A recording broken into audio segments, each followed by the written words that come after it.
life you've been searching for peace, joy, happiness.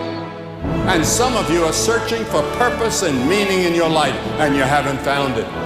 ഉണർവിന് വേണ്ടി ദൈവം ശക്തമായി ഉപയോഗിച്ച ഒരു ദൈവത്തിന്റെ മനുഷ്യനാണ് പാസ്റ്റർ ബില്ലി ഗ്രഹാം. ബില്ലി ഗ്രഹാമിനെ കുറിച്ച് അറിയാത്ത ക്രിസ്ത്യാനികൾ വളരെ കുറവായിരിക്കാം. ലക്ഷക്കണക്കിന് ജനത്തെ ഉണർവിലോട്ട് നയിച്ച ദൈവത്തിന്റെ കരങ്ങളാൽ ശക്തമായി ഉപയോഗിക്കപ്പെട്ട ദൈവത്തിന്റെ ദാസൻ. ഒരു ദിവസം അമേരിക്കയുടെ പട്ടണങ്ങളിൽ ശുശ്രൂഷയുമായിട്ടുള്ള ബന്ധത്തിൽ ആയിരിക്കുന്ന കാലഘട്ടങ്ങളിൽ ഒരു വലിയ ക്രൂസൈഡിന് ബില്ലി ഗ്രഹാം പ്രസംഗിച്ചുകൊണ്ട് നിൽക്കുമ്പോൾ ബില്ലി ഗ്രഹാമിനെ കൊല്ലുവാനായി രണ്ട് യുവാക്കൾ രണ്ട് തോക്കുമായി ആ സ്റ്റേഡിയത്തിന്റെ അടുക്കൽ വന്നു. ബില്ലി ഗ്രഹാം തന്റെ ശുശ്രൂഷ ആരംഭിച്ചു. 10 മിനിറ്റ് കഴിഞ്ഞു, 15 മിനിറ്റ് കഴിഞ്ഞു, ചില സെക്കൻഡുകൾ അങ്ങോട്ട് കഴിഞ്ഞപ്പോ ഈ കൊല്ലുവാൻ നിൽക്കുന്ന യുവാക്കൾക്കകത്തേക്ക് ബില്ലി ഗ്രഹാം പ്രസംഗിക്കുന്ന ദൈവത്തിന്റെ വചനം വക്കിയാൻ തുടങ്ങി. ബില്ലി ഗ്രഹാം പ്രസംഗിക്കുന്ന ദൈവത്തിന്റെ വചനം ഈ യുവാക്കളെ ആഴമായി സ്പർശിച്ചു. വളരെ വേഗത്തിൽ തോക്കുമായി വേദിയിലോട്ട് കയറി വന്ന യുവാക്കൾ ബില്ലി ഗ്രഹാമിന്റെ മുമ്പിൽ ഈ 2 തോക്കും വച്ചു പറഞ്ഞു, ഞങ്ങൾ നിങ്ങളെ കൊല്ലുവാനായി വന്നതാണ്, നിങ്ങളെ കൊല്ലുവാൻ വേണ്ടി പണം മേടിച്ചിട്ട് വന്നതാണ്, പക്ഷേ ഞങ്ങൾക്ക് നിങ്ങളെ കൊല്ലുവാൻ കഴിയുന്നില്ല. നിങ്ങൾ പ്രസംഗിക്കുന്ന ഈ സുവിശേഷത്തെ, ഈ യേശു കർത്താവിനെ ഞങ്ങൾക്കും വേണം. ആ നിമിഷം ആ 2 യുവാക്കളും അവിടെ സറണ്ടർ ആവുകയും കർത്താവായ യേശു ക്രിസ്തുവിൽ വിശ്വസിക്കുകയും ചെയ്തു.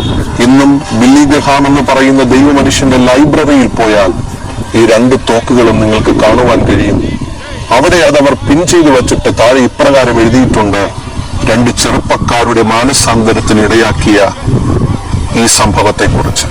എന്നെ കേൾക്കുന്ന പ്രിയമുള്ളവരെ, സുവിശേഷത്തിന്റെ ശക്തിയാലും അഭിഷേകത്താലും ദൈവമഹത്വത്തിന്റെ അസാധാരണമായ വഴികളിലും ഉപയോഗിക്കപ്പെടുന്ന ദൈവമനുഷ്യന്റെ വാക്കുകൾക്ക് അസാധാരണമായ ശക്തിയുണ്ട്. അവരെ ആരൊക്കെ എന്തൊക്കെ ചെയ്യുവാൻ ശ്രമിച്ചാലും അവർ പ്രസംഗിക്കുന്ന സുവിശേഷം ശക്തിയുള്ളതാണ്. ഏതു വലിയ കഠിന ഹൃദയത്തെയും മനുഷ്യസ്നേഹിയാക്കി മാറ്റാനും സ്നേഹത്തിന്റെ ആഴങ്ങളിലോട്ട് പിടിച്ചു കൊണ്ടുപോകുവാനും ഈ സുവിശേഷത്തിന് കഴിയും. എന്തിനേറെ പറയണം, മാനസാന്തരത്തിന്റെ അസാധാരണമായ വഴിയിലോട്ട് ഈ സുവിശേഷത്തിന് അവരെ നടത്താൻ കഴിയും.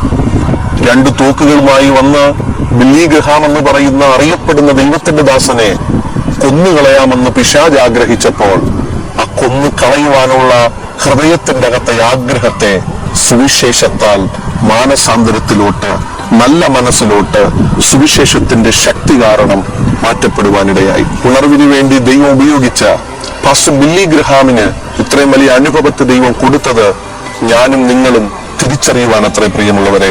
സുവിശേഷത്തിലൂടെയും അഭിഷേകത്തിലൂടെയും ദൈവവചനത്തിലൂടെയും ലഭ്യമാക്കപ്പെടുന്ന വിടുതലുകൾ ആർക്കും വർണ്ണിപ്പാൻ മാത്രം കഴിയുന്നതല്ല, അത് ലോകരാജ്യങ്ങളെ തന്നെ അസാധാരണമായി സ്വാധീനിക്കുന്നതാണ്. ഇതുപോലെ നിങ്ങളുടെ ശുശ്രൂഷകളിലൂടെ, നിങ്ങളുടെ പ്രസംഗങ്ങളിലൂടെ, നിങ്ങളുടെ പാട്ടുകളിലൂടെ അനേക മനസ്സുകളെ സാന്ത്വനപ്പെടുത്താനും രൂപാന്തരപ്പെടുത്താനും മാനസാന്തരത്തിലോട്ട് നയിക്കാനും നിങ്ങളെ ദൈവം സഹായിക്കട്ടെ. നിങ്ങളുടെ ശുശ്രൂഷകളെ അതിനുവേണ്ടി ദൈവം ഉപയോഗിക്കട്ടെ. പാസ്റ്റർ ബില്ലി ഗ്രഹാം ശുശ്രൂഷിച്ചതുപോലെ സ്വർഗരാജ്യത്തെക്കുറിച്ച് ദൈവിക വചനത്തിന്റെ ആഴങ്ങളെ തിരിച്ചറിഞ്ഞ് ദൈവത്തിന് വേണ്ടി നിൽപ്പാൻ ദൈവം നിങ്ങളെ സഹായിക്കട്ടെ. God bless you. Amen. You can have the greatest hope and courage and joy and thrill that you've ever known if you just let Christ come in right now. Jesus Christ identifies with you, and he looks at you tonight and he loves you. You start out with a little bit of faith. It may be a shaky, wobbly faith. But if it's in the Lord Jesus Christ, you don't have to have faith enough to hold on to him. He'll hold you. He gives you a joy and a peace and a security and an assurance and a happiness and a sense of belonging and fulfillment. God is love.